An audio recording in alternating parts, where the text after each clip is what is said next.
Apreciados hermanos, me alegra saludarlos en esta noche, me alegra poder ver que se han unido para continuar esta serie.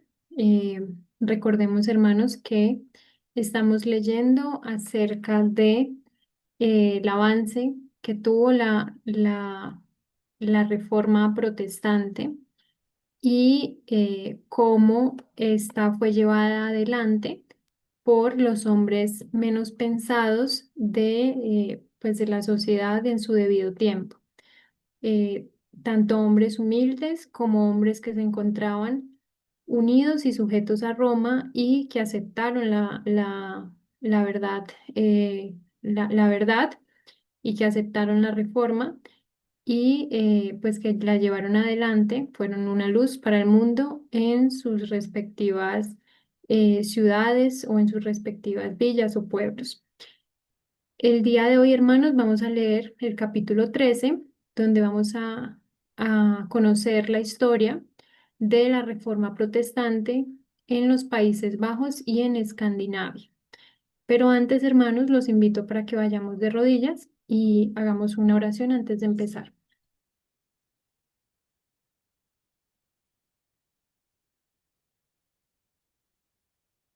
Bendito Padre Celestial, gracias le damos por esta noche que usted nos ha concedido. Gracias porque usted ha guardado nuestra vida, Señor, en el transcurso de la semana. Gracias porque usted ha guardado nuestra vida en este día. Gracias porque usted ha dispuesto todo para que estemos nuevamente aquí reunidos. Gracias, Padre, porque es para usted importante que nosotros conozcamos la verdad y que la verdad nos haga libres. Gracias le doy por cada uno de mis hermanos que se encuentran aquí conectados. Le pido por ellos, porque usted disponga, Señor, el corazón de ellos para este estudio, porque en este momento, Señor, en estas horas, ellos puedan dejar de lado sus ocupaciones y preocupaciones y puedan centrarse en la palabra que vamos a leer y en el estudio. Le damos las gracias por proveer, Padre, por los 20.000 volantes que se han mandado a imprimir. Gracias por los hermanos misioneros que se encuentran ahora en Bogotá o en Cundinamarca, bueno, en la ciudad de Bogotá o en algún pueblo de Cundinamarca, realizando, Señor, la labor misionera. Gracias le damos por ellos. Le pedimos que usted, después de este estudio, nos fortalezca, seamos fortalecidos aún más a medida que conocemos la historia, que usted aumente nuestra fe. Gracias le damos por todo, le pedimos que nos permita llevar este estudio adelante de principio a fin. En el nombre de Jesús, amén.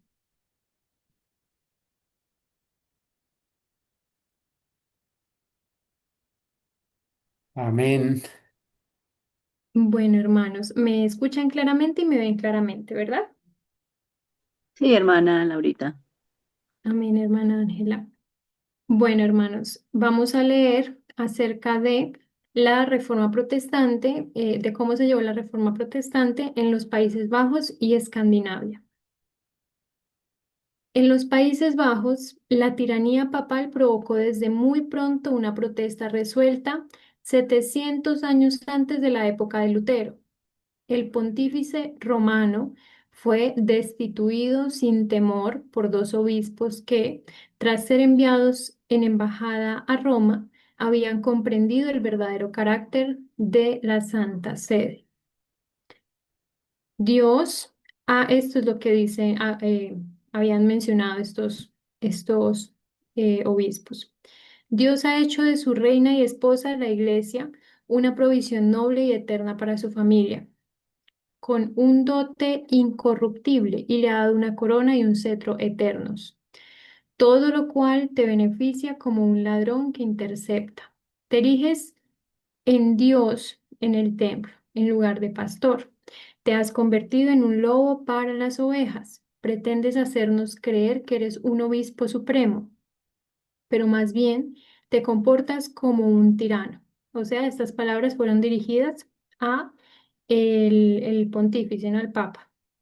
Mientras que deberías ser siervo de siervos, como te llamas a ti mismo, te esfuerzas por convertirte en señor de señores.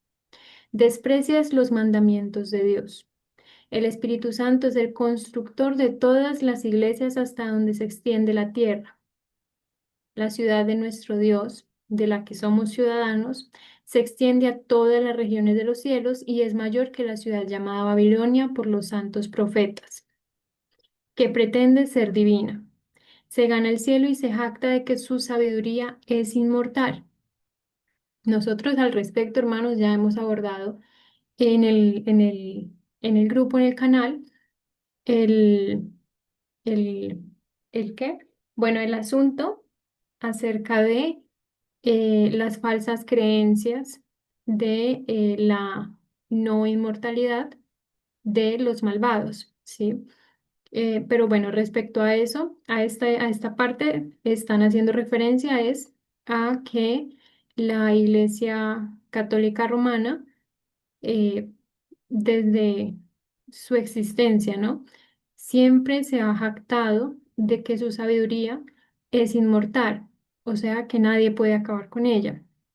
Y finalmente, aunque sin razón, que nunca se equivocó ni jamás podrá hacerlo. Esto es, bueno, aquí se nos presenta un panorama general, ¿sí? De la situación que se vivía en los Países Bajos referente a la Reforma Protestante.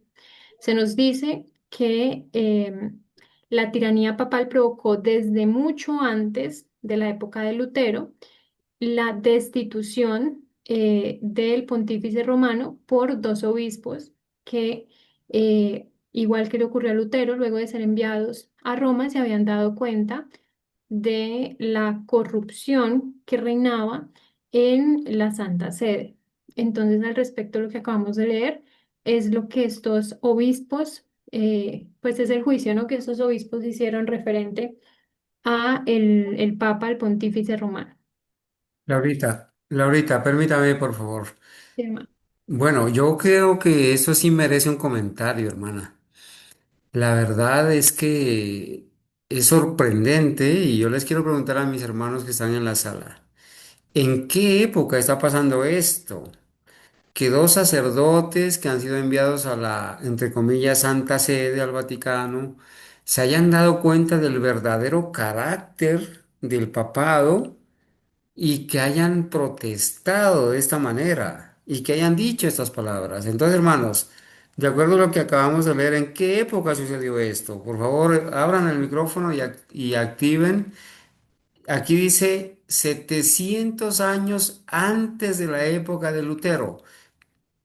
¿En qué años viene siendo esto, amados hermanos? 700 años antes de la época de Lutero. Por favor, hermanitos, a ver, hermana Adriana, hermana Ángela, hermana Abigail, hermanita María Doris, hermano Oscar, ¿en qué época viene siendo 700 años antes de Lutero? Los años 800, el siglo 8 después de Cristo, En el siglo más o menos. séptimo, en el siglo séptimo antes de Cristo, hermanos, por allá por los años 800, por el año 800. Miren que la mayoría de gente, Laurita, los historiadores ponen a la Reforma Protestante a iniciar con Lutero en 1517. Y nosotros aquí estudiamos que antes de Lutero estuvo Juan Hus, estuvo Jerónimo, estuvieron otros, ¿verdad? Estuvo Wycliffe. Y aquí nos ponen a dos protestantes que sacudieron la Santa Sede, entre comillas, 700 años antes de la época de Martín Lutero. Hermanos, entonces el protestantismo de verdad no inició con Martín Lutero, viene desde muchos años, aquí está la evidencia y al final, al final de la página está, ¿qué historiador es el que nos da la evidencia? Entonces, noten ustedes, hermanos, que aquí está el autor, Brandt, Historia de la Reforma en y alrededor de los Países Bajos. Mire cómo Dios ha usado personas de la misma religión católica como usó a Lutero y a otros, ¿verdad? Para que se conviertan en protestantes. Protestar contra el error, protestar contra el engaño, protestar contra la mentira. Y de esta manera, hermanos, ellos dieron origen al protestantismo. Imagínense, al protestantismo. En la época de Jesús habían protestantes, hermanos. Juan Bautista fue protestante. Esteban protestó. Saulo protestó. Pedro protestó. Y muchos protestaron ante la iglesia judía y ante tantos engaños. Gloria a Dios porque esa semilla del protestantismo no ha terminado y aquí el Señor nos tiene. Por eso esta serie se llama El protestantismo no ha terminado. ¿Desde cuándo?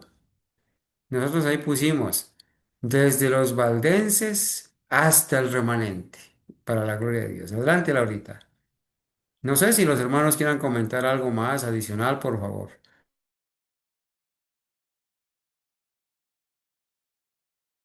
Amén, hermano. Otros surgieron de siglo en siglo para hacerse eco de esta protesta. O sea, como ya lo mencionó el hermano Carlos y como ya lo leímos acá, 700 años antes de la época de Lutero, ya se estaba llevando en los Países Bajos la protesta en contra del pontífice romano.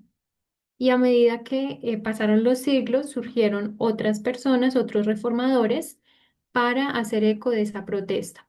Y aquellos primeros maestros que, recorriendo diferentes tierras y conocidos por diversos nombres, llevaban el carácter de los misioneros valdenses y difundieron por todas partes el conocimiento del Evangelio, penetraron en los Países Bajos. Sus doctrinas se difundieron rápidamente, tradujeron, esta fue una labor misionera que ellos hicieron. Tradujeron la Biblia valdense en verso al idioma holandés. Declararon que había una gran ventaja en ella. Nada de bromas, ni fábulas, ni bagatelas, ni deleites, sino las palabras de verdad, que de hecho aquí y allá había algo difícil de alcanzar, pero que la médula y la dulzura de lo que era bueno y santo podían descubrirse fácilmente en ella. Así escribieron los amigos de la antigua fe en el siglo XII. Entonces, hermanos, podemos ver, bueno, en este párrafo que se nos presenta con claridad de qué forma obraron los reformadores en los Países Bajos mucho antes de que Lutero llevase pues adelante sus 95 tesis, ¿no? Como el hermano Carlos lo mencionó, la reforma protestante en la historia la suelen, eh, la suelen poner, ¿no? Fechar en la época de Lutero y aparte se le suele atribuir a Lutero. Pero en este caso podemos darnos cuenta que Dios estaba trabajando muchos años antes, incluso pues también como lo mencionó el hermano Carlos, en los tiempos de nuestro Señor Jesús, en la protesta contra Roma. En este caso, podemos reconocer cómo los reformadores y protestantes de los Países Bajos tenían la Biblia como la única fuente de verdad. Y es por esto que la trajeron la Biblia valdense al idioma holandés.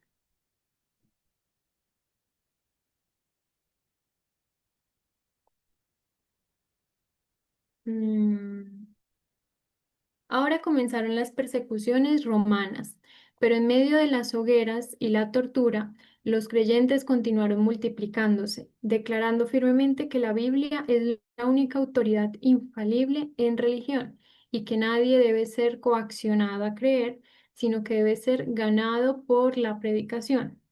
O sea, también se estaba hablando en los tiempos de los reformadores de los Países Bajos que la elección, ¿sí? La elección pues, o sea, de elegir, valga la redundancia, la elección que uno hace para obedecer a Dios es una elección que debe ser libre y no debe ser por la fuerza o por la violencia o por la tortura o las hogueras que Roma pues instauraba para amedrentar. Las enseñanzas de Lutero encontraron un terreno propicio en los Países Bajos y hombres fervientes y fieles surgieron para predicar el Evangelio.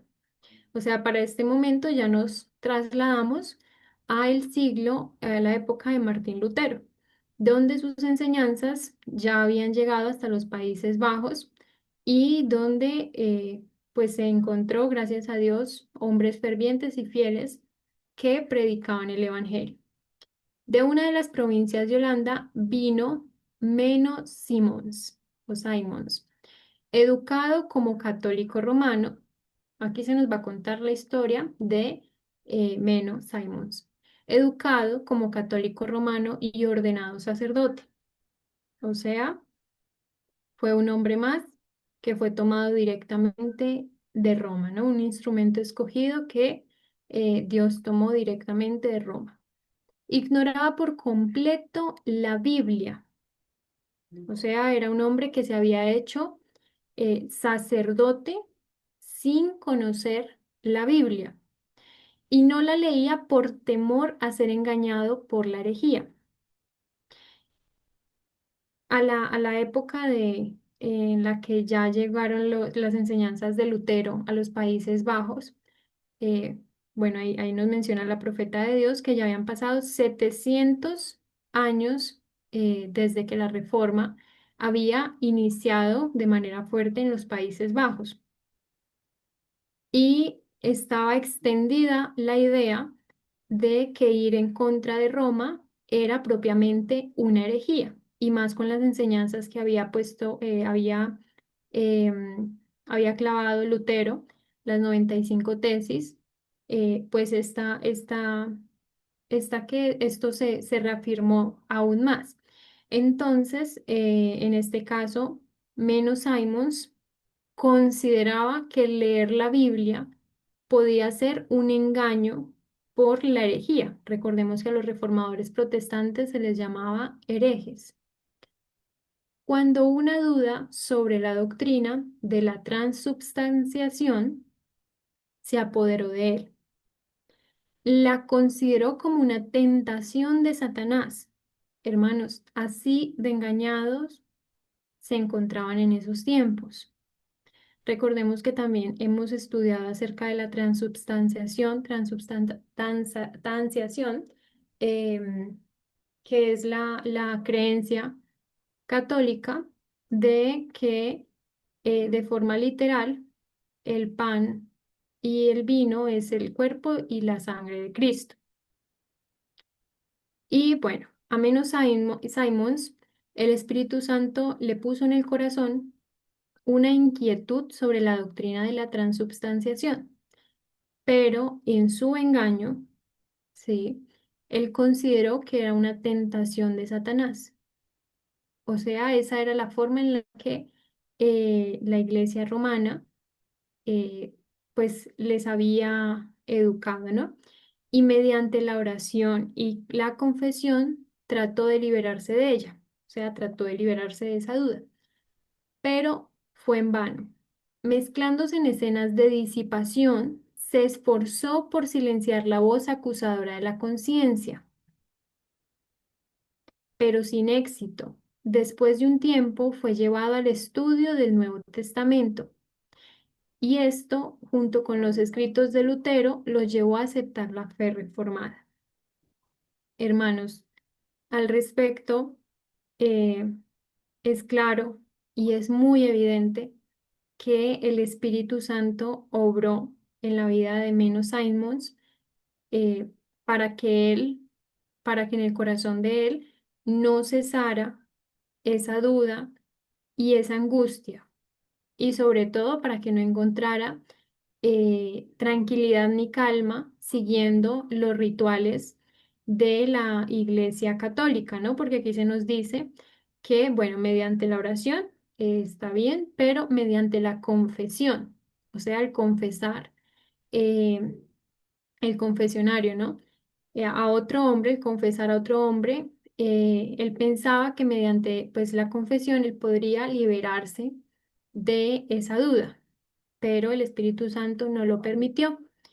Y bueno, después de un tiempo el Espíritu Santo lo llevó a que estudiase el Nuevo Testamento. Recordemos que pues esto es un gran avance porque era un hombre que aunque había sido instituido sacerdote, no había sido llamado para ser sacerdote, ordenado sacerdote y educado como católico romano, él no conocía la Biblia y no la leía porque temía que lo pudiera llevar a herejía. Pero aún esa duda, ¿no? Y aún ese temor, el Espíritu Santo lo llevó a que estudiase el Nuevo Testamento. Y en el Nuevo Testamento, hermanos, nosotros sabemos que eh, conocemos, ¿sí? La venida de el unigénito de Dios, de nuestro Salvador Jesús. Y esto, junto con los escritos de Lutero, lo llevó a aceptar la fe reformada. Poco después presenció en un pueblo vecino la decapitación de un hombre que fue condenado a muerte por haber sido rebautizado. Esto es muy importante también, hermanos. En este capítulo estamos hablando de mentiras de la Iglesia romana, de la Iglesia Católica Romana, que a día de hoy permanecen, ¿sí? El hecho de que en la misa aún se siga impartiendo la transubstanciación cuando, bueno, se llama a las personas, ¿no? A, a, bueno, a la hostia y al vino, ¿no? A beber el vino. También en ciertas ceremonias hacen lo mismo. Y aparte de esto, eh, Menno Simons presenció algo que para él fue muy fuerte, y es que presenció cómo decapitaban a un hombre que había sido condenado a muerte por haber sido rebautizado. En el canal de YouTube, hermanos, para los hermanos que están acá y para aquellos que van a, permítanme un momento, por favor.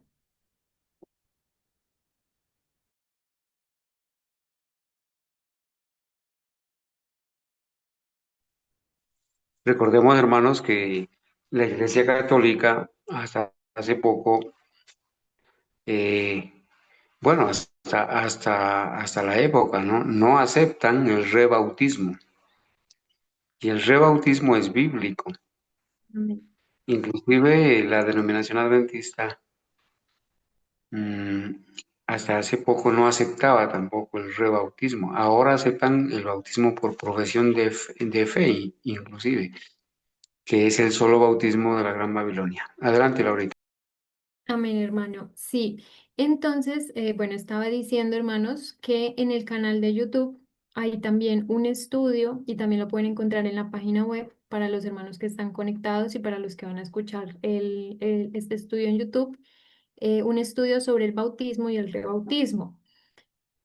Recordemos que la Iglesia Católica Romana tiene la falsa creencia de que el bautismo debe realizarse a un bebé, ¿no? A un recién nacido.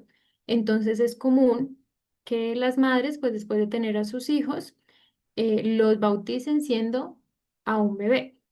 Recordemos, hermanos, que el aceptar esto es aceptar el pecado original. Hermano Carlos, creo que se dice de esa forma, ¿no? Que es aceptar que uno nace siendo pecador. Al respecto, nosotros también hemos hecho estudios en el grupo, sí, acerca de que eso también es falso, hermanos. Un bebé, ¿cómo puede ser pecador, no? Entonces, al respecto, la Iglesia Católica la Católica Romana le atribuye a todo ser que acaba de nacer, a todo, pues, a todo humano que acaba de nacer, le atribuye el pecado del Edén, ¿no? Creo que es de esa manera, hermano Carlos. ¿Me corrige, por favor, si lo expliqué bien? No, sí, claro. El asunto del bautismo de infantes o recién nacidos en la Iglesia Católica precisamente obedece a eso, a que la doctrina del pecado original enseña que nosotros somos pecadores desde el momento en que somos engendrados, desde el vientre de nuestras madres, y que nacemos pecadores. Y esa doctrina pues la acepta el adventismo también. Por eso necesitan bautizar inmediatamente al niño apenas nazca, porque si el niño se llega a morir, muere pecador y tiene que irse por ahí al infierno o al limbo o al purgatorio, y eso se convierte en un problema y una manera de negociar con la salvación y sacar dinero. Entonces, por eso es que ellos crearon el bautismo de infantes, de niños recién nacidos. Precisamente por eso el problema del pecado original, que ellos dicen que por el solo hecho de nacer en este mundo, ya los seres humanos somos pecadores. Pero en la Biblia el pecado es la transgresión de la ley. Nosotros nacemos con naturaleza caída, pero nacer con naturaleza caída no es ser pecador, es heredar tendencias, enfermedades y consecuencias del pecado de nuestros padres, pero esas leyes de la herencia no significan que uno ha violado la ley de Dios. Uno nace con tendencia a pecar y solamente se convierte en pecador cuando uno decide transgredir la ley de Dios. Entonces ha pecado. Adelante, Laurita. Amén, hermano. Sí, y bueno, frente a esa, pues a esa creencia, ¿no? Del bautismo infantil, surgen, como siempre lo ha hecho la Iglesia Católica Romana, otras creencias en torno a las posibles afectaciones si no ocurre un bautismo infantil, ¿no? Em, Creencias falsas, creencias que no aparecen en la palabra de Dios. Entonces, bueno, volvamos acá. Menno Simons, él presenció pues este acontecimiento, ¿no? Que fue pues la decapitación de un hombre por haber sido rebautizado. Esto lo llevó a estudiar la Biblia con respecto al bautismo infantil. Entonces podemos ver el contraste, hermanos, en esta historia. A mí me pareció, cuando la leí, me pareció maravillosa porque veníamos, ¿no? De ver, pues, a este hombre que pese a ser ordenado sacerdote, y se supone que los sacerdotes, y entre más alto, ¿no? Se está en la jerarquía, pues más conocimiento debe haber de la palabra de Dios, pero no funciona de esta manera. Entonces, pese a todo eso, pues él tenía mucho temor de estudiar la Biblia, y ahora vemos cómo el Espíritu Santo le llevó a buscar la verdad directamente en la fuente de la verdad, que es la Biblia. Entonces, Simons empezó a estudiar la Biblia con respecto al bautismo infantil y no pudo encontrar evidencia de ello en las Escrituras, pero vio, hermanos, algo muy importante, vio que el arrepentimiento y la fe se requieren en todas partes como condición para recibir el bautismo. Entonces aquí reafirmo lo que ya mencionó el hermano Carlos acerca de que el pecado es la transgresión de la ley de Dios. Y pese a que nosotros nacemos con naturaleza humana caída, ¿sí? No nacemos pecadores. Entonces es a medida que uno crece, ¿no? A medida que se van tomando decisiones, y pues a medida que se cometen los pecados, ¿no? Que se comete la transgresión de la ley de Dios, que nosotros somos pues pues sí, propiamente conscientes de eso, ¿no? Entonces ahí es cuando es necesario un arrepentimiento, el arrepentimiento y la fe, que es lo que se requiere en todas partes como condición para recibir el bautismo.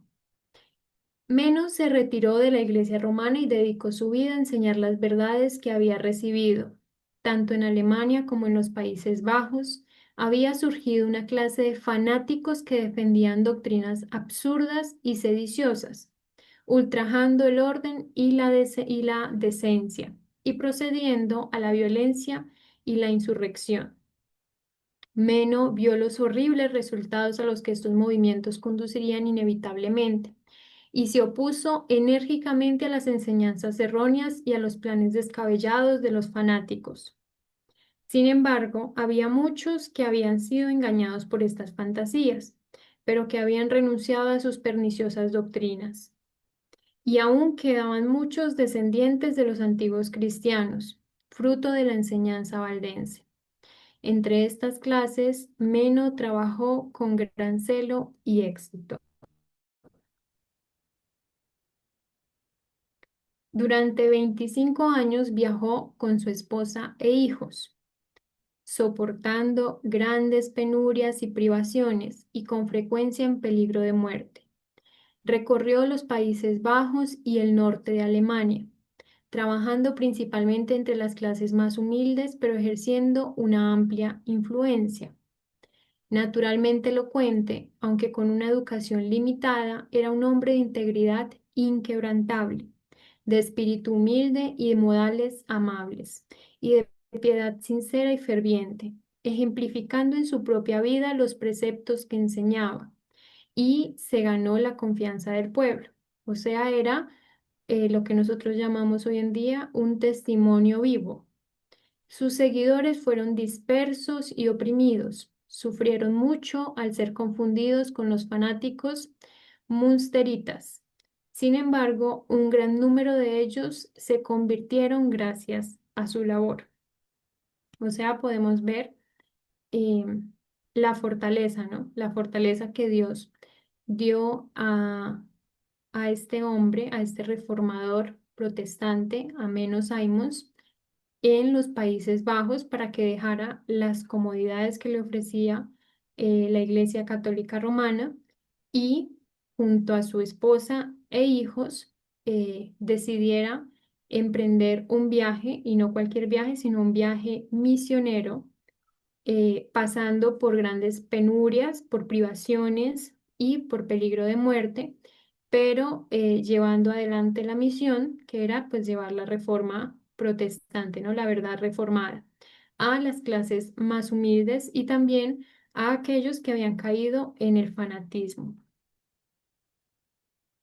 En ningún lugar las doctrinas reformadas fueron recibidas de forma más generalizada que en los Países Bajos.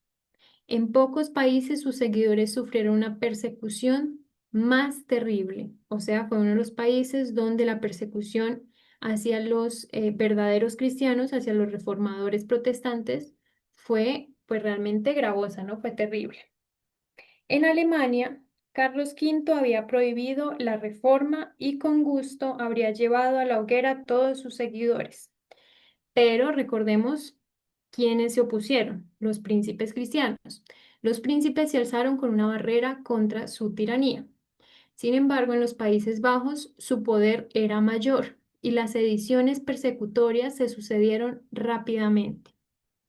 Para leer la Biblia, escucharla o predicarla o incluso para hablar de ella, el hablar de ella era incurrir en la pena de muerte en la hoguera. O sea, en los Países Bajos había una reprensión total a todos aquellos que quisieran leer la Biblia, que quisieran escucharla en predicaciones, que quisieran predicarla o que quisieran hablar, ¿no? Hablar acerca de ella.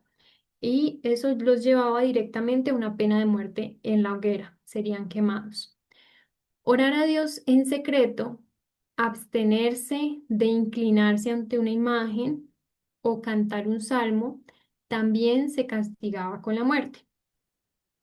El abstenerse de inclinarse ante una imagen. A día de hoy, hermanos, eso se mantiene. Cuando nosotros vamos a eh, alguna edificación de la Iglesia Católica Romana, podemos ver todo tipo de imágenes, ¿no? Estatuas, sí, estatuas, imágenes, decoraciones, pinturas, bueno, todo tipo de imágenes. Y el hecho en ese tiempo, el hecho de abstenerse e inclinarse ante una imagen era castigado con la muerte. Incluso aquellos que abjuraban de sus errores eran condenados.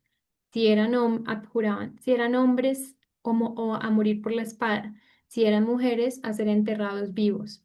Miles perecieron bajo el reinado de Carlos y de Felipe II. En una ocasión, una familia entera fue llevada ante los inquisidores, acusada de no asistir a misa y de adorar en casa. O sea, pues es algo bastante duro, ¿no? Si nosotros consideramos, hermanos, nuestra forma de congregarnos. Nosotros no vamos a ninguna edificación, sino que nosotros nos reunimos desde casa, ¿no? La iglesia en casa, porque ya conocemos el concepto, lo que significa la iglesia, que no es ir pues a un templo, una edificación, sino que es donde estén congregados uno o dos, ahí está el Espíritu Santo, ¿sí? En medio de nosotros, ahí está nuestro Dios Todopoderoso. Al ser interrogado sobre sus prácticas en secreto, el hijo menor respondió: nos arrodillamos y oramos para que Dios ilumine nuestras mentes y perdone nuestros pecados. Oramos por nuestro soberano, para que su reinado sea próspero y su vida feliz. Oramos por nuestros magistrados, para que Dios los preserve. Algunos de los jueces se sintieron profundamente conmovidos, pero el padre y uno de sus hijos fueron condenados a la hoguera. Estos hombres, hermanos, los que pertenecían y los que pertenecen hoy en día a las jerarquías a la jerarquía de la Iglesia Católica Romana, eh, pues son hombres muy duros, ¿no? Lo que en la palabra de Dios se conoce como duros de cerviz. Y pese a esto, nosotros vemos acá que algunos de los jueces se sintieron profundamente conmovidos, pero aún así, ellos siempre, pues por encima de ellos, siempre va a ser más importante, mm, no el mandamiento que nuestro Señor Jesús nos dejó de amarás a tu Dios con todas tus fuerzas, con toda tu mente, sí, con todo, no, sino que para ellos es más importante exaltar y limpiar, ¿no? No permitir que se manche el nombre de la Iglesia Católica Romana. Entonces, al respecto, pues aunque fueron conmovidos por ese testimonio de uno de los hijos, ellos decidieron, al igual, llevar al padre y a uno de los hijos a la hoguera. La furia de los perseguidores fue igualada por la fe de los mártires. O sea, se estaba librando propiamente, hermanos, lo que nosotros llamamos la contienda, ¿no? La contienda entre el bien y el mal, la gran controversia entre el bien y el mal. No solo los hombres, sino también las delicadas mujeres y las jóvenes doncellas demostraron un coraje inquebrantable. Las esposas se paraban junto a la hoguera de su marido y mientras él soportaba el fuego, le susurraban palabras de consuelo o cantaban salmos para animarlo. Las jóvenes doncellas se acostaban en su tumba viviente como si entraran en su alcoba de sueño nocturno, o salían al mar y al fuego vestidas con sus mejores galas como si fueran a una boda. Como en los días en que el paganismo buscaba destruir el Evangelio, la sangre de los cristianos fue semilla. O sea, por el contrario, aunque se pensase que el llevarlos a la hoguera y muchas torturas más que les, a los que, a los que, a las que se les sometía antes de llevarlos a la muerte, eh, pues falsamente Roma consideró que esto era el fin, ¿no? Y ellos siempre buscaron la muerte de los reformadores protestantes, pensando que ese era el fin. Pero en su infinito poder, Dios permitió que la sangre de los cristianos fuese la semilla. La persecución sirvió para aumentar el número de testigos de la verdad. O sea, la persecución, en lugar de infundir ciertamente temor, lo que llevó fue que aumentase el número de testigos de la verdad. Año tras año, el monarca, enloquecido por la inconquistable determinación del pueblo, instó a su cruel obra, pero en vano. Bajo el noble Guillermo de Orange, la revolución finalmente trajo a Holanda la libertad para adorar a Dios. En las montañas del Piamonte, en las llanuras de Francia y en las costas de Holanda, el progreso del Evangelio era marcado con la sangre de sus discípulos. Pero en los países del norte encontró una entrada pacífica. Los estudiantes de Wittenberg, al regresar a sus hogares, llevaron la fe reformada a Escandinavia.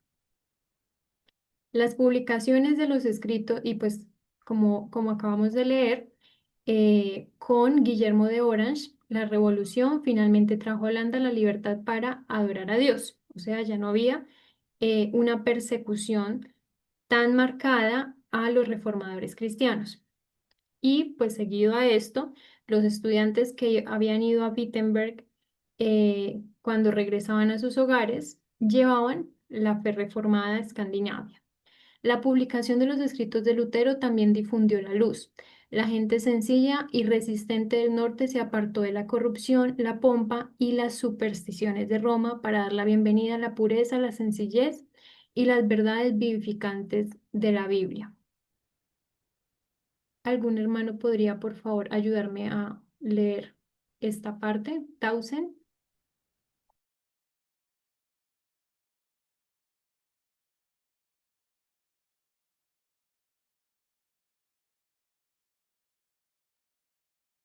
Hermanos, ¿me escuchan? Bueno, vamos a leer entonces Tausen, el reformador de Dinamarca. Era hijo de un campesino. El niño, desde muy joven, dio evidencia de un intelecto vigoroso. Ansiaba una educación, pero las circunstancias de sus padres le negaron esta, y entró en un claustro. Aquí la pureza de su vida, junto con su diligencia y fidelidad, le ganaron el favor de su superior. Los exámenes demostraron que poseía un talento que prometía en el futuro un buen servicio a la iglesia. Se decidió darle una educación en alguna de las universidades de Alemania o los Países Bajos.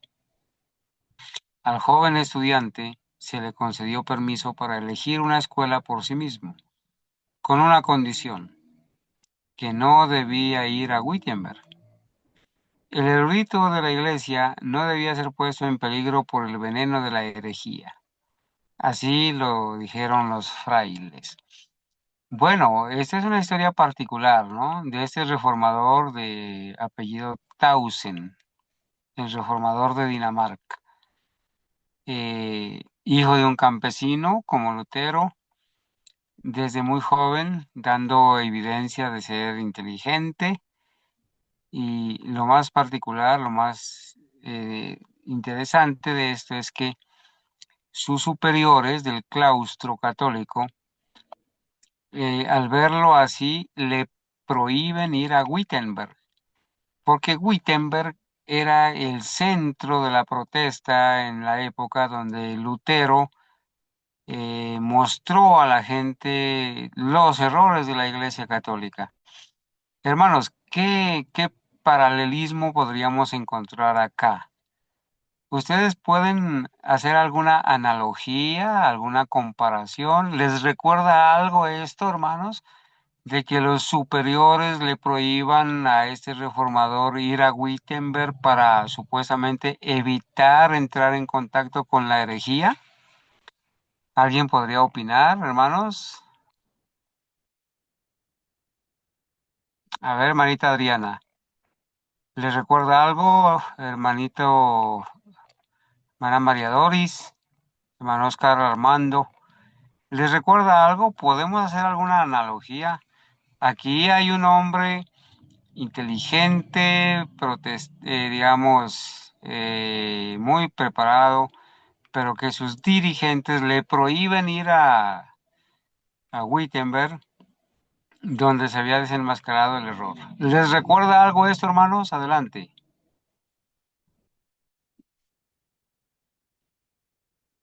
A ver, yo no quiero pensar que en esta clase estamos solamente Laurita y yo. Hermanos, ¿no? ¿Me están escuchando, hermanitos? Sí, hermano, quizás podemos comentar algo sobre la organización adventista que les tienen prohibido hablarnos a los disidentes, ¿sí? A nosotros, los disidentes. Y inclusive el hermano Jairo me estaba contando de que donde él se está hospedando, este señor que es de la organización le decía que los dirigentes les prohíben que no hablen con esos disidentes, ¿sí? Entonces se repite, por decir ahorita, la historia. Y lo mismo pasa con la Iglesia Católica. Les dan unos papelitos donde pegan en las puertas y dice, no tocar, aquí somos católicos. Sí, he oído pues decir, hablar sobre eso, ¿sí? Y obviamente pues a los de la organización les prohíben recibirnos, nos dicen que nosotros somos reformistas, davidianos, en fin, que somos unos disidentes separatistas. Hermana Ángela, muchas gracias. Precisamente eso era lo que yo quería resaltar. Los católicos les prohíben a sus feligreses que reciban a los, entre comillas, protestantes y les ponen ahí un letrero. Aquí soy católico, no insista. Ahí en las puertas de las ventanas. Y los adventistas, los pastores adventistas, hacen lo mismo con sus miembros.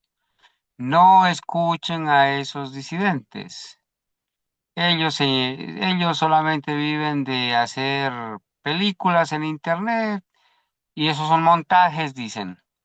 Pero claro, ellos saben que si un adventista llega a tener contacto con un protestante adventista genuino, verdadero, pues el adventista se va a enterar del engaño, del error, con pruebas que les mostramos y obviamente el adventista no va a querer seguir siendo engañado. El adventista sincero va a querer ponerse de parte de la verdad, así se desplomen los cielos. El adventista sincero que se da cuenta que está adorando a un falso Cristo y que ha sido engañado, brutalmente engañado por sus dirigentes, pues obviamente le va a causar mucha tristeza, quizás va a llorar, va a sentirse engañado y el Señor le va a dar fortaleza para que entienda que no debe seguir allí. Así nos ha pasado a todos, a la mayoría de los que estamos acá y les está pasando a algunos.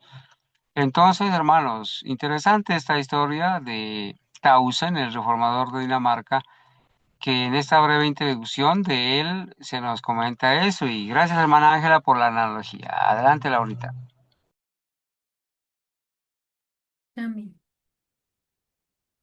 Tausen fue a Colonia. Colonia es una ciudad en Alemania, que entonces era como ahora uno de los bastiones del romanismo. Aquí pronto se disgustó con los misticismos de los escolásticos.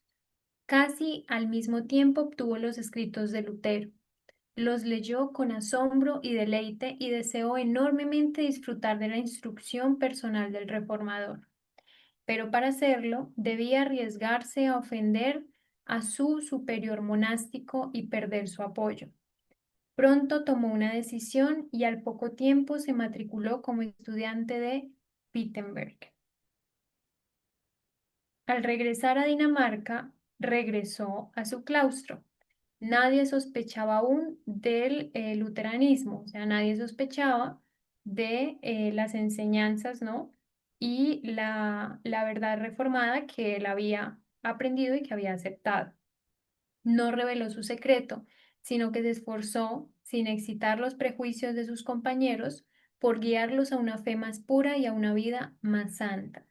Abrió la Biblia, les explicó su verdadero significado y finalmente les predicó a Cristo como la justicia del pecador y su única esperanza de salvación. Grande fue la ira del prior, o sea, de el escolástico, el del, sí, de como un superior de la iglesia, eh, ahí donde éste se encontraba, que había depositado grandes esperanzas en él como valiente defensor de Roma. O sea, se esperaba de Tausen que se convirtiese en un gran defensor de Roma, ¿no? Y aún más porque se le había permitido, pues, darle la educación.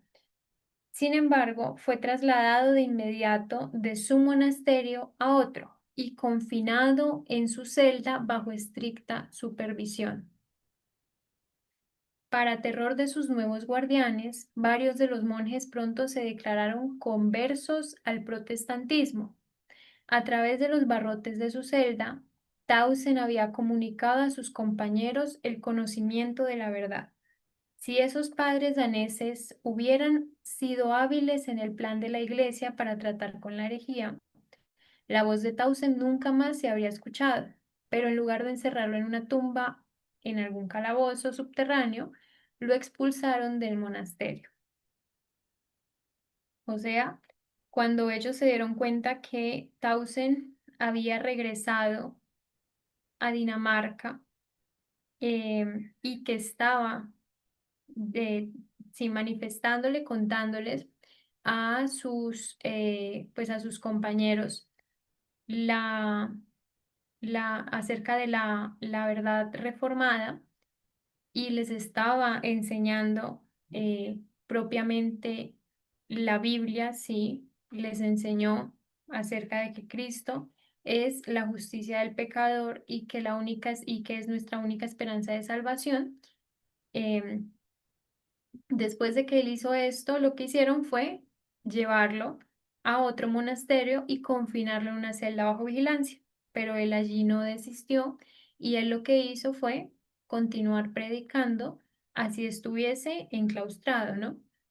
Eh, para la sorpresa de que aquellos monjes que le habían escuchado se declararon conversos al protestantismo.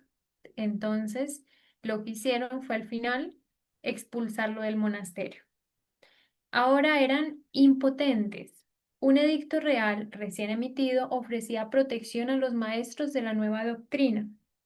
Tausen comenzó a predicar porque este edicto real lo beneficiaba, ¿no? Lo cubría. Otros también predicaban la palabra de Dios. El Nuevo Testamento, traducido al danés, circuló ampliamente. Los esfuerzos realizados por los papistas para derrocar la obra resultaron en su extensión, y al poco tiempo Dinamarca declaró su aceptación de la fe reformada. En Suecia también los jóvenes que habían bebido del pozo de Wittenberg llevaron el agua de la vida a sus compatriotas. Dos de los líderes de la reforma sueca, Olaf y Laurentius Petri, hijos de un herrero de Orebro, estudiaron con Lutero y Melanchthon, y las verdades que así aprendieron las enseñaron diligentemente. O sea, se nos presentan dos nuevos reformadores protestantes, ¿no? Esta vez en Suecia, quienes habían estudiado con Lutero y Melanchthon. Sus nombres eran Olaf y Laurentius Petri. Y las verdades que así aprendieron las enseñaron diligentemente. Al igual que el gran reformador, Olaf conmovió al pueblo con su celo y elocuencia, mientras que Laurentius, como Melanchthon, era erudito, reflexivo y tranquilo. Ambos eran hombres de ardiente piedad, de altos logros teológicos y de un coraje inquebrantable en la promoción de la verdad. No faltó la oposición papista, o sea, como siempre, los, eh, el Papa se opuso. Los sacerdotes católicos incitaron al pueblo ignorante y supersticioso. Olaf Petri fue atacado a menudo por la turba, o sea, de forma física, y en varias ocasiones apenas escapó con vida. Sin embargo, estos reformadores fueron favorecidos y protegidos por el rey. Bajo el gobierno de la Iglesia romana, el pueblo estaba hundido en la pobreza y oprimido por la opresión. Estaban desprovistos de las escrituras y al tener una religión de meros signos y ceremonias que no iluminaba la mente, estaban volviendo a las creencias supersticiosas y las prácticas paganas de sus antepasados paganos. La nación estaba dividida en facciones contendientes, cuya lucha perpetua aumentaba la miseria de todos. El rey decidió una reforma en el Estado y la Iglesia y dio la bienvenida a estos hábiles asistentes en la batalla contra Roma. Resulta, hermanos, que en esta época y en los Países Bajos se dio de una forma, bueno, y luego se daría pues a lo largo de Europa, se dio de una forma tenaz, ¿no? Una forma bélica, la lucha entre los reformadores y entre aquellos que no aceptaban la reforma. Entonces, en este caso, la nación se encontraba dividida en facciones contendientes, o sea, eran grupos que se encontraban en una contienda.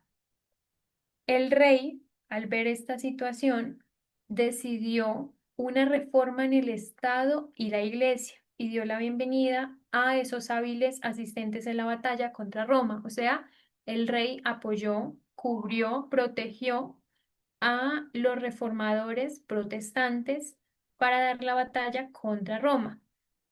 En presencia del monarca y de los líderes de Suecia, Olaf Petri defendió con gran habilidad las doctrinas de la fe reformada contra los campeones romanos.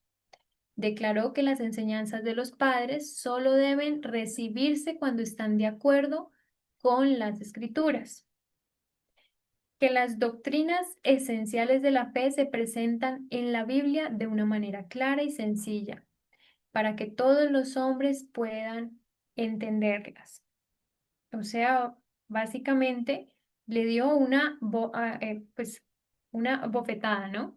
A la Iglesia Católica Romana, para quien siempre, siempre han sido más importantes sus edictos, sus bulas, que propiamente las escrituras.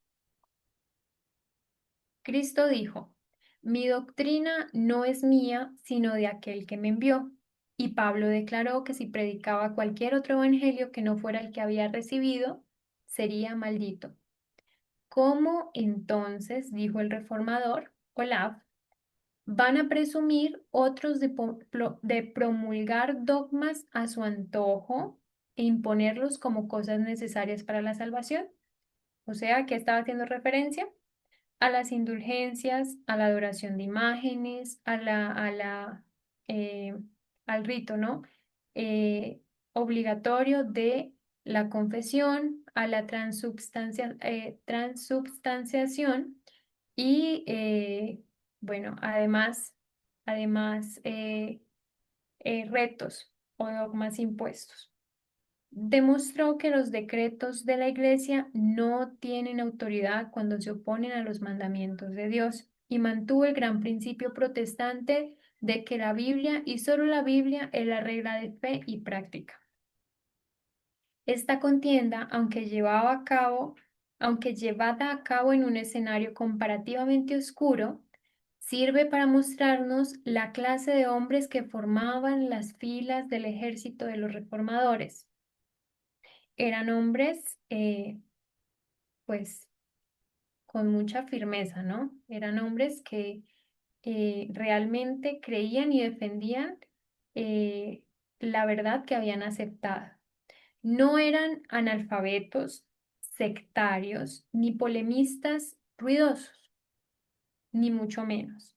Eran hombres que habían estudiado la palabra de Dios y sabían bien cómo manejar las armas que les proporcionaba el arsenal de la Biblia. En cuanto a erudición, estaban adelantados a su época. ¿Por qué, hermanos?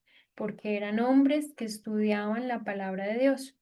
En cuanto a erudición, bueno, estaban adelantados a su época. Cuando limitamos nuestra atención a centros tan brillantes como Wittenberg y Zurich, y a nombres tan ilustres como los de Lutero y Melanchthon, de Zwinglio y Ecolampadio, se nos suele decir que estos fueron los líderes del movimiento, y naturalmente esperaríamos de ellos un poder prodigioso y vastas adquisiciones. Pero los subordinados no eran como estos. Bueno, nos dirigimos al oscuro teatro de Suecia y a los humildes nombres de Olaf y Laurentius Petri, de los maestros a los discípulos, que encontramos eruditos y teólogos, hombres que han dominado completamente todo el sistema de la verdad del Evangelio y que obtienen una fácil victoria sobre los sofistas de las escuelas y los dignatarios de Roma. Y esto, hermanos, se contrasta con la nula educación que Roma le permitía a sus sacerdotes. Entonces uno se pregunta, si no estudiaban la palabra de Dios, la Biblia, porque creían y les habían hecho creer que si la estudiaban podían caer, ¿no?, en la herejía. Entonces estos hombres que estudiaban para que pudiesen ser ordenados sacerdotes. Estudiaban los dogmas, estudiaban los ritos y las creencias falsas, las mentiras, ¿no?, de la Iglesia Católica Romana. Como resultado de esta disputa, el rey de Suecia aceptó la fe protestante y poco después la Asamblea Nacional se pronunció a su favor. El Nuevo Testamento había sido traducido por Olaf Petri al sueco. Y recordemos, hermanos, que Olaf Petri no era un príncipe, no era un juez, no era pues un hombre destacado en la sociedad, ¿no? Era hijo de un herrero y fue el que tradujo el Nuevo Testamento al sueco. Y por deseo del rey, los dos hermanos emprendieron la traducción de toda la Biblia. Así, por primera vez, el pueblo de Suecia recibió la palabra de Dios en su lengua materna.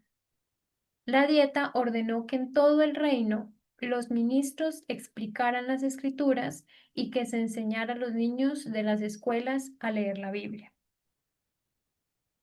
O sea, comparado a los demás países que hasta el momento hemos estudiado, en los Países Bajos, ¿no? Y bueno, en este caso en Suecia, se llevó de una forma mucho más dura, ¿no?, la reforma protestante, pero también Dios permitió que estos reformadores se encontrasen agrado en los ojos del rey, o sea, ante los ojos del rey.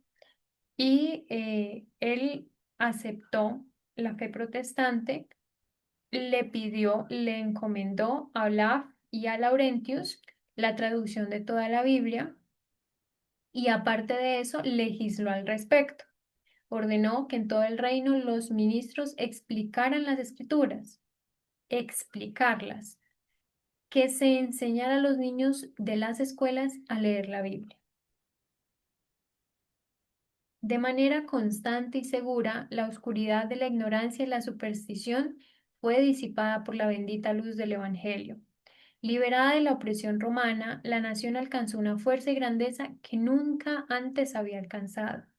Suecia se convirtió en uno de los baluartes del protestantismo.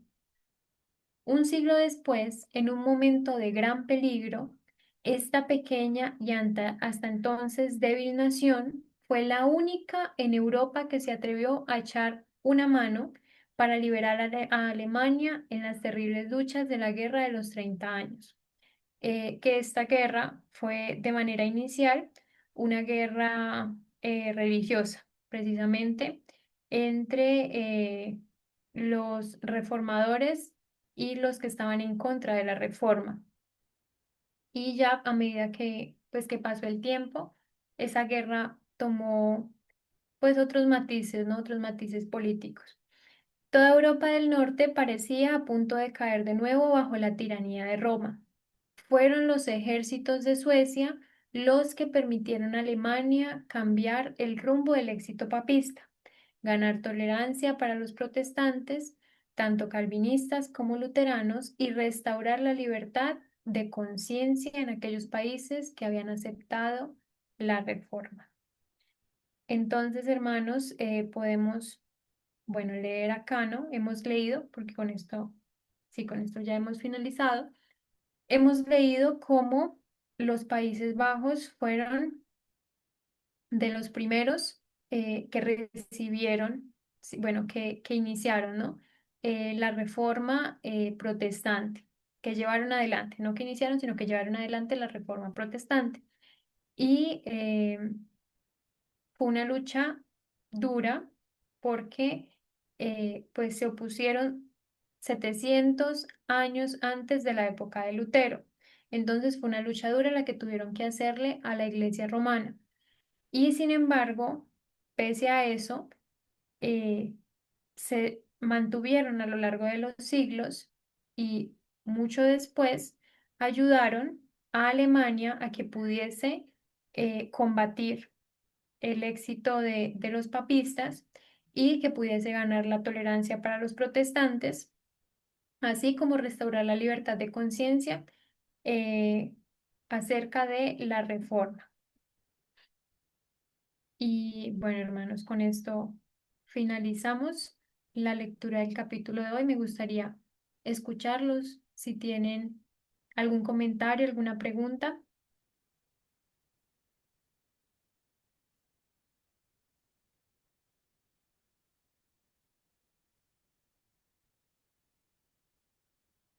¿Me escuchan, hermanos?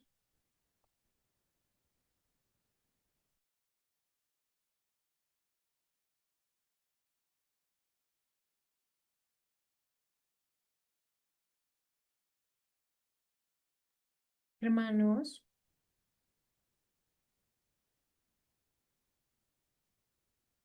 hermano Carlos, hermana Adriana, hermana Ángela, hermana María Doris, hermano Oscar, ¿me escuchan?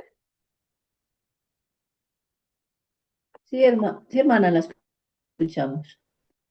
Ah, bueno, hermano. Entonces me gustaría saber si tienen algún comentario, algo que resalten de la lectura, algo que pues que quieran mencionar.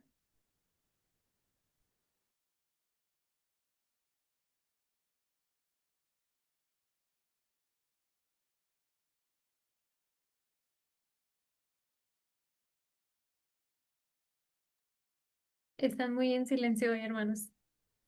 Creo que no quieren realizar comentarios.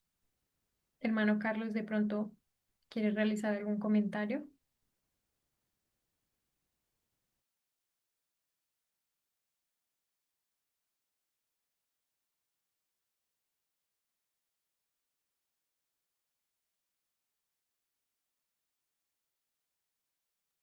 Creo que el hermano Carlos no está por ahí.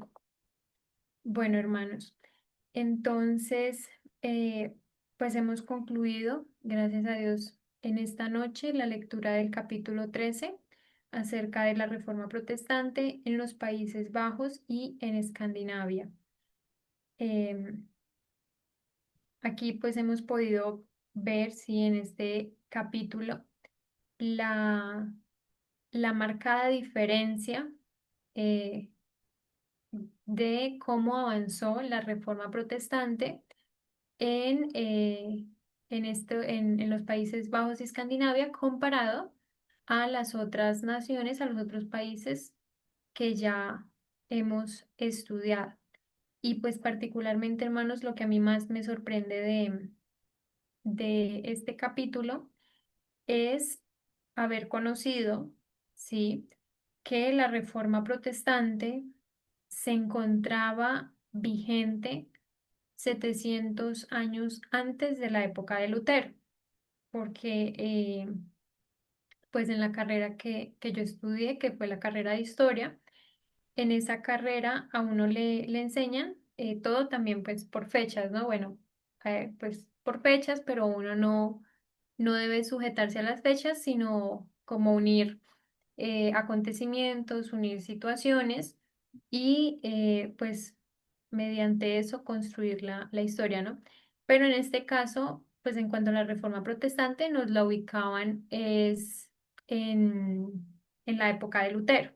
Entonces me sorprendió mucho pues conocer que la protesta ya se encontraba vigente en los Países Bajos 700 años antes de la época de Lutero, ¿no? Y que se encontraba, pues, o sea, que se manifestó, ¿no? De una forma, pues, bastante dura para la Iglesia romana, que fue la destitución del pontífice romano por dos obispos. Y pues ahí podemos ver, hermanos, cómo la historia se repite en diferentes situaciones, ¿no? Esto ocurrió 700 años antes de la época de Lutero, pero recordemos que pues esto mismo que le ocurrió a los dos obispos, que los enviaron en embajada a Roma para conocer la Santa Sede, y pues irían muy, ¿cómo decirlo? Pues muy a la expectativa, ¿no? Entonces recordemos que esto mismo que les ocurrió a estos dos obispos le ocurrió en su tiempo a Lutero. Lutero también fue enviado, ¿no? Comisionado para ir a Roma y él era un hombre sujeto a Roma. O sea, realmente estaba sujeto a Roma y pues era muy fiel a la iglesia romana. Entonces él estaba pues muy también a la expectativa de lo que pudiese encontrarse, ¿no? Y era como, ¿cómo decirlo? Como su sueño, ¿no? El poder conocer Roma. Pero una vez estando allá, se dio cuenta de la verdad, ¿no? Se dio cuenta de las indulgencias, se dio cuenta de este ritual de subir las escaleras de rodillas y se dio cuenta pues de muchas cosas más, ¿no? De la corrupción, de las conversaciones de los sacerdotes, y todo eso le aterró profundamente y fue lo que pues lo llevó, gracias a Dios, a retirarse de la iglesia romana. Entonces aquí podemos ver, hermanos, cómo pues 700 años antes algo similar le ocurrió a estos dos obispos. Y bueno, eso a mí me llamó mucho la atención y me alegra haber conocido em, que la Reforma Protestante ya se encontraba vigente 700 años antes de la época de Lutero y no como el mundo, la historia, pues que normalmente le cuentan a uno le enseñan a uno en las universidades, que lo ubican es con Lutero, solamente con Lutero. Eh, y pues también por eso, ¿no, hermanos? Uno puede darse cuenta cómo las universidades actualmente son sumamente peligrosas, muy peligrosas. Pues yo estudiando historia, eh, no había conocido eso, ¿no? Y, y pues pueden ser muy peligrosas precisamente porque si no se presenta, sí, la verdad de que pues realmente la reforma protestante no surgió con Lutero, sino que en su tiempo Dios usó a Lutero como su instrumento escogido para dar la luz al mundo referente pues a las tinieblas, ¿no? En la que se encontraba en ese momento la sociedad pues, del tiempo de Lutero. eh, pues si nos enseñan eso, si nos enseñan esas cosas, hermanos, al final, pues es como darle la victoria a, eh, a los esfuerzos, ¿no? Que ha hecho la Iglesia Católica Romana de presentarse como la suprema en todas las épocas, ¿no? Como, pues como que nadie le quita la corona.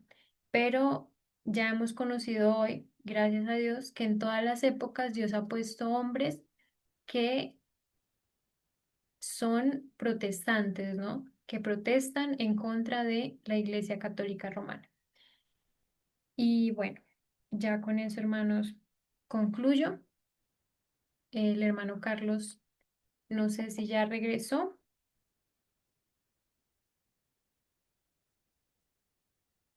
Bueno, creo que no. Hermanos, entonces los invito por favor a ir de rodillas y a orar para poder cerrar el estudio de esta noche.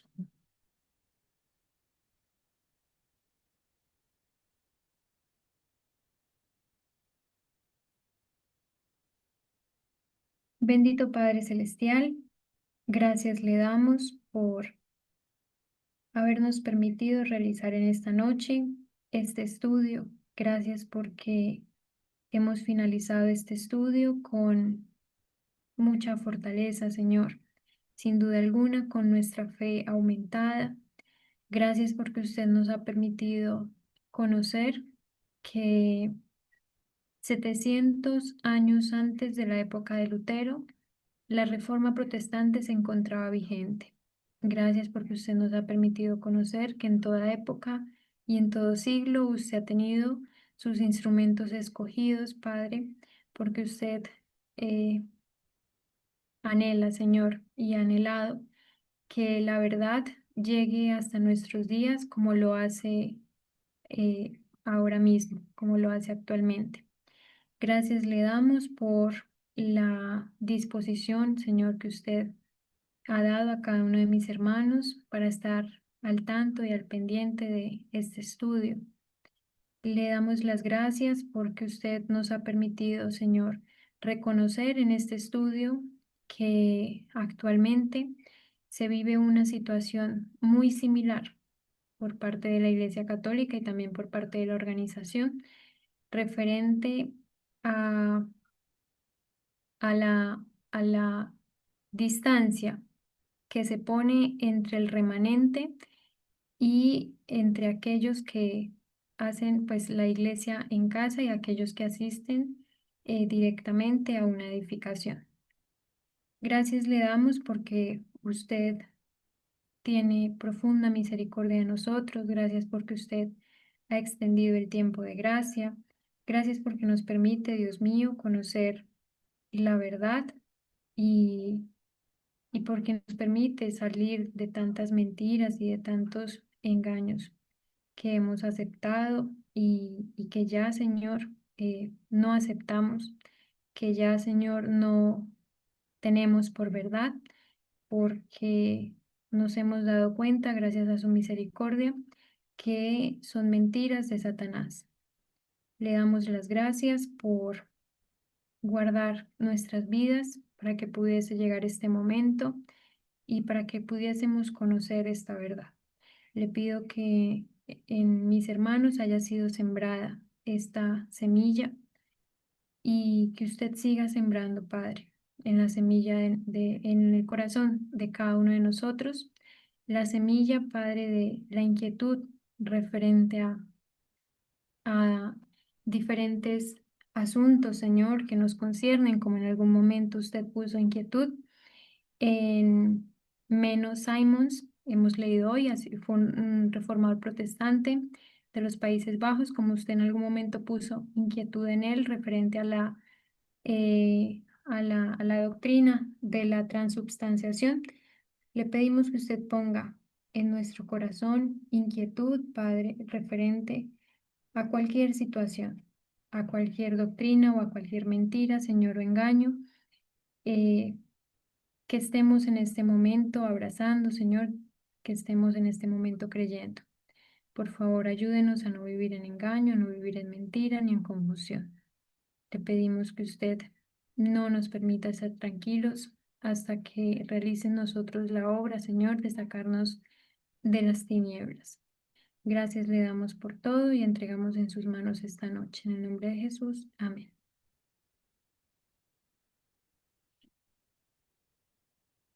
Amén. Amén. Amén.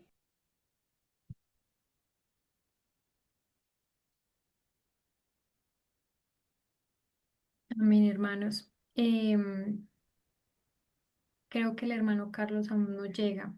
Hermano Carlos se encuentra, debe estar ocupado. Bueno. Voy a ver, hermanos, si puedo compartir himnos.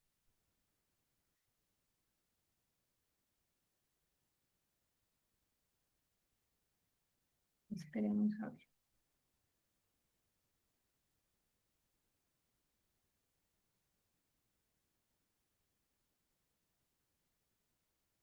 Trabajo es fácil.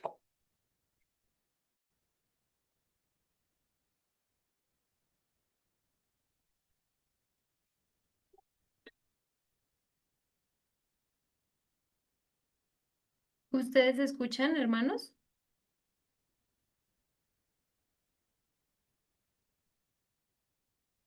¿Sí escuchan el himno, hermanos? ¿O no?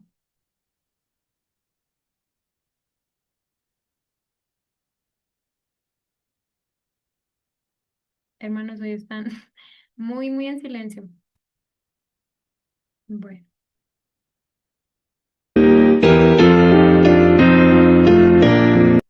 ¿Me pueden, por favor, confirmar, hermanos, algún hermano, si se está escuchando el himno, si se escuchó? Sí, hermana Laura, se Ah, escuchó. bueno.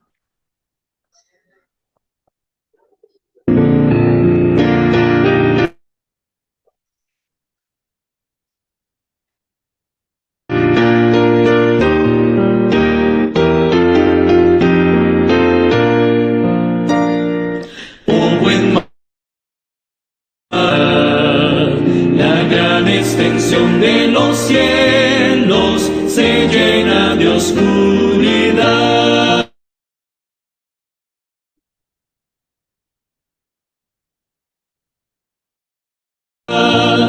¿No ves que aquí perecemos?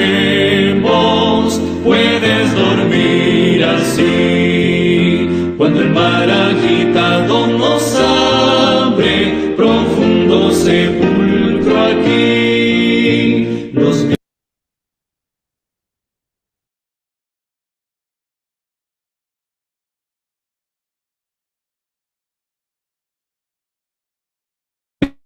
vientos, las ondas oirán tu voz. Haya paz, calma.